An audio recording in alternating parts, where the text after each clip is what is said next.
Hello everyone and welcome back on the channel. Today I'll make a humble presentation of a diary lore for the game Vampire Dynasty. If you want to browse yourself this diary, I invite you to take a look into my video description. Also, if you will enjoy this type of content, don't forget to like, comment, and subscribe to the channel. Well, that's been said, let's get started. My name is Andrei Badescu and I used to belong to a group of vampire hunters. But my duties have changed. My steadfast faith and unwavering devotion to the Eternal Mother have attracted attention, and so the cathedral has unofficially taken me into its service. Indeed, the cathedral, the hearth of our faith, the sword and shield of our holy church of the Eternal Mother, blessed be her name. In recent times, reports of undead creatures, vampires, and bloodsuckers have become more frequent. Fear is spreading. Sometimes the inhabitants of entire villages panic and the cathedral sends its servants, though often in vain. Many a vampire has turned out to be nothing more than a married woman's lover or a rival she wanted to get rid of. Accusations are made quickly, but the truth comes out much more slowly. Even the vampire hunters, sworn protectors of the populace, are not always the sword our church would like them to be. Just think of Petron and his people.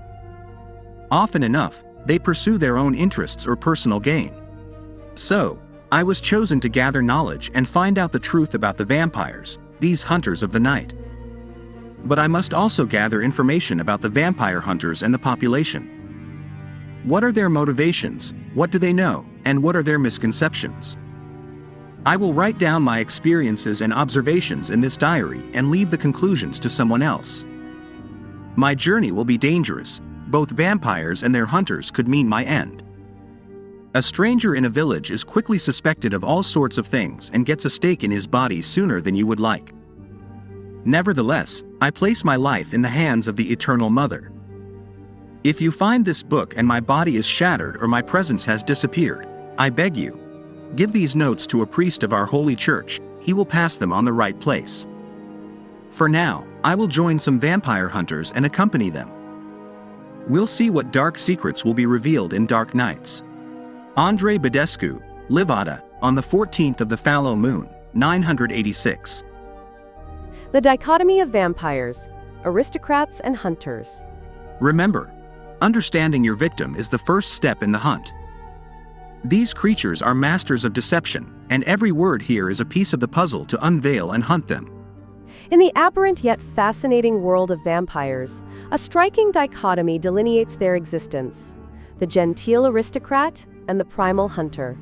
This paradox captures the essence of their enigmatic nature and blurs the lines between sophisticated deceptions and raw savagery. In the game, it is possible to switch between these two vampire forms to take advantage of their respective benefits. The Aristocrat, a veil of sophistication.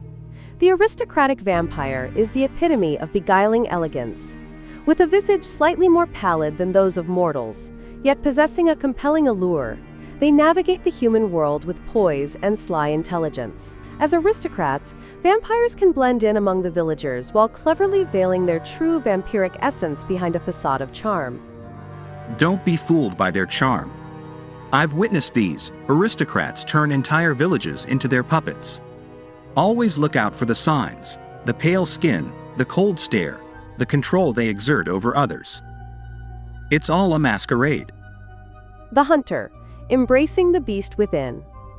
In stark contrast to their aristocratic appearance, vampires unleash their raw, animal side in their hunter form. In this state, they shed all pretenses of humanity and become fearsome predators, driven by an insatiable thirst for blood. They use all their inherent powers, which they suppress with great willpower while in their human state. It is in this form that they are at their most dangerous. I have tracked many of these hunters. They are fast, merciless, and relentless. When they shed their human disguise, be ready for a fight that will test your every skill. Intrinsic traitors of the vampire. Inherent to both forms are traits that define their vampiric nature: immortality, an aversion to sunlight, and the ability to control certain animals, often bats. Vampires are remarkably strong and fast, traits that serve them well both when manipulating humans and in the thrill of the hunt. Their fingers are also dangerous claws, their teeth sharp as daggers, and their blood is like a sweet, irresistible drug for humans, to which one becomes irrevocably addicted after the first taste. The bloodsuckers make use of the latter to bind humans to themselves as servants, familiars, or dependents. The vampire sense predatory instincts. A remarkable aspect of their physiology is the vampire sense, a unique ability to detect the strengths and weaknesses of humans through the scent of their blood. This heightened sense provides vampires with invaluable insight into their prey, making them even more effective hunters and manipulators. Conceal your intentions and weaknesses. These creatures can smell both fear and strength. It's a constant game of chess with them. Metamorphosis and the custody of secrets.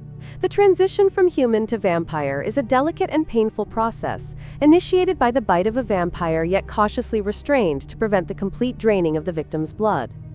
This transformation epitomizes the dual nature of the vampire, a transition from mortal to immortal, from ordinary to extraordinary. The transformation process is something I have observed with great regret. Once a person treads this path, there is rarely a return. It is our duty to prevent such tragedies. Somewhere on the road, 26th Fallow Moon, year 986. I've been part of a group of vampire hunters for almost 2 weeks now. They even have a hunting license from the church. Yet, out pursuits have yielded little more than the execution of a wealthy farmer, despised by his villagers and thus falsely accused of vampirism. A generous portion of his fortune went into the coffers of our group as a thank you, much to the delight of all the inhabitants of the estate, who were rid of their hated lord, we, whose coffers were now full, and the church, to whom another executed vampire could be successfully reported. I just don't think the church's endorsement was meant to be. Only Hengo was disappointed. He had probably hoped for more. He's an obscure guy, the group's potion brewer, not a fighter. He often murmurs to himself and then scribblers down his thoughts, or so it seems, and collects the sheets in a folder. Today, one of these sheets fell out of his folder and I took it inconspicuously. Now I understand why he was disappointed to be gutting of dealing with a vampire. Anyway, I should take a closer look at Flavasna when I get close. And I should keep an eye on Hengo. I'll add his note here. Hengo's note. Tomorrow I'm leaving for Flavasna. Near Medresti, I'll meet up with Petron's group and together we'll travel to the surroundings of Lady Revica's castle. This is a big risk. In the eyes of the cathedral, Petron and his squad of vampire hunters have become deserters. They have betrayed not only the king, but also the faith. As the priest would say, they have saddened the Eternal Mother. By staying with him, I risk a severe lashing and Livida's marketplace if I am captured, or even my neck if I end up in the middle of a fight. No one will give a damn about me, a scrawny alchemist. Petra is an interesting man. He seems foul, cruel, and vile. When you get to know him better, he also turns out to be greedy. And this greed makes him exhibit a desirable trait, curiosity. He is curious about where good money can be made. Petron is reasonable enough to know that he has already achieved everything in the ranks of vampire hunters. There is no path to glory for him, because there are no more vampires. These, as the locals call them, strigas, are nothing more than unfortunates who fall prey to their neighbors. Either someone blames them for an illness or a crop failure, or they are frowned upon because of their strange appearance. Any reason is a good reason to acquaint a disliked person with the Inquisitor. What do the hunters themselves get out of it? Not much. Killing and torturing peasants is no honor, and the profit from it for the hunters is small. The peasants are sometimes rich, but they are no match for those who have had hundreds of years to accumulate wealth. And above all, their blood is worthless. Truly, I say, it is difficult to be a vampire hunter when there are no vampires. There aren't? But there are. I am convinced that they are well hidden. I firmly believe that. I have to. I can't bear the thought of dying without tasting vampire blood again. So where are they? There are reports of strigas and other undead attracting vampire hunters from all over the country. Of course, when you investigate, it turns out that it's all nonsense. But there is one place where this does not happen. Flavesna. It's as if someone is making sure that any rumors of creatures of the night are silenced to keep the hunters away. Life must be peaceful there. Flavesna is ruled by Lady Revica, whom no one has ever seen during the day. Apparently, she bears a strong resemblance to her tragically deceased mother. A coincidence? I don't think so. Well worth investigating, because the reward is larger than life. Petrin is hoping for gold, which we will get for vampire blood. I'm counting on the blood. May the day come when instead of dreaming of it, I will drink it by the cups. Or even, dare I say it? Yes. Immortality. The lore of vampires. The belief in mystical creatures that feed on the blood of the living, or draw their life force from it, was firmly established in the early eras of human history. Roman and Greek mythology, for example, contains tales of the Striges, bird-like creatures with a taste for the blood of innocent children. Surrounded by death and its unfathomable mysteries since the beginning of time, man, in his ignorance of the causes of death and natural disasters, sought refuge in the idea of supernatural powers. Witches, vampires, and other such beings, as incarnations of the incomprehensible, became central figures in attempts to explain these mysterious events, especially amid the ravages of disease and the chaos of war. Today's image of the vampire, an amalgam of traditional folk beliefs, academic interpretations since the 18th century, and literary creativity, has its roots in various cultures. The first concrete accounts of vampire creatures appear in texts from the 1730s, although there are also controversial accounts from the 16th century due to a lack of evidence. First official chronicles of vampires. At the beginning of the 18th century, in an era marked by epidemics such as the plague, reports from Transylvania told of a macabre custom. Doctors and clergymen reported that corpses were being exhumed, decapitated, and burned in a desperate attempt to banish the supposed perpetrators of the plague.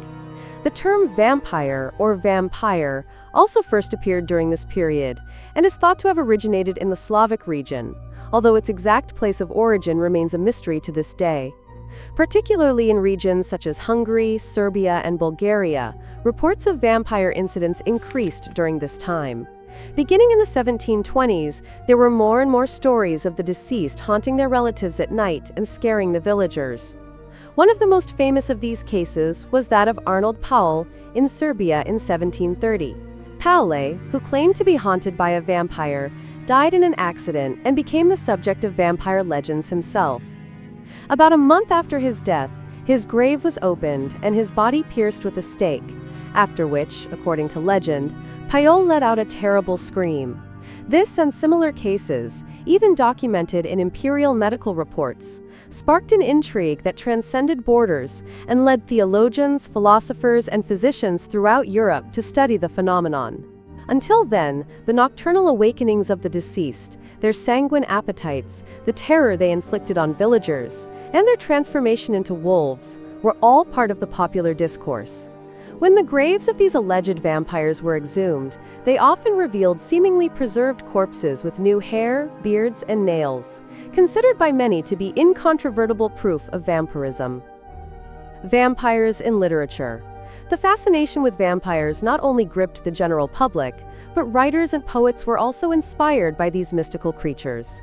In 1748, Heinrich August Ossenfelder, a German poet, wrote the poem The Vampire, one of the first literary works to use the word vampire, offering a romantic reinterpretation of these creatures that had been considered terrifying and cruel.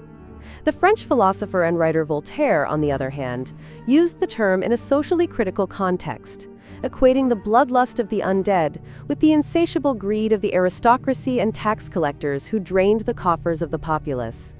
These two strands of interpretation, the romantic and the socio-critical, were later taken up by the Irish author Bram Stoker in his world-famous novel Dracula.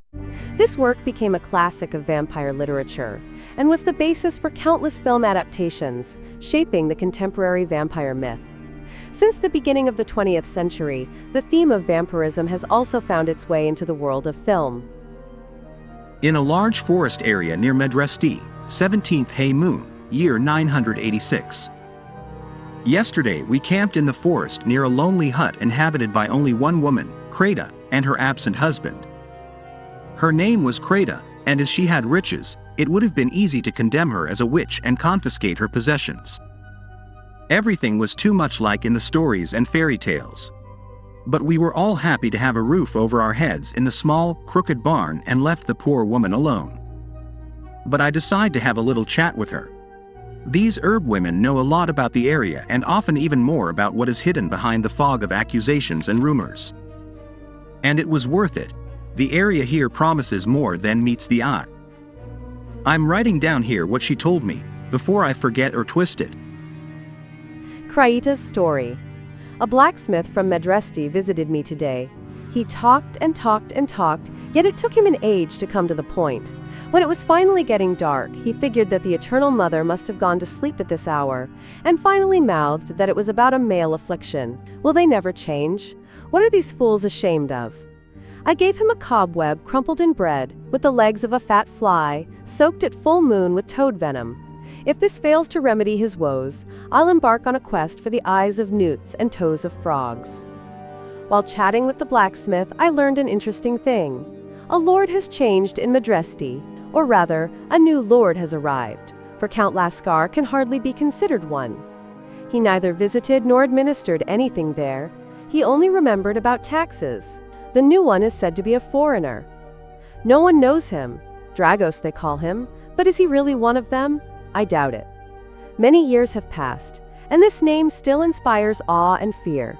Whoever takes it today, great burdens are heaped upon him. Well, we have arrived at the end of the video. This was a very important lore of a new game that should be released in 2025. Thanks for watching it, and I hope you have been enjoyed my humble diary presentation. Don't forget to like and subscribe with the bell on to not miss any future videos from BarbosGaming channel. Until next time, stay safe and take care. Bye-bye.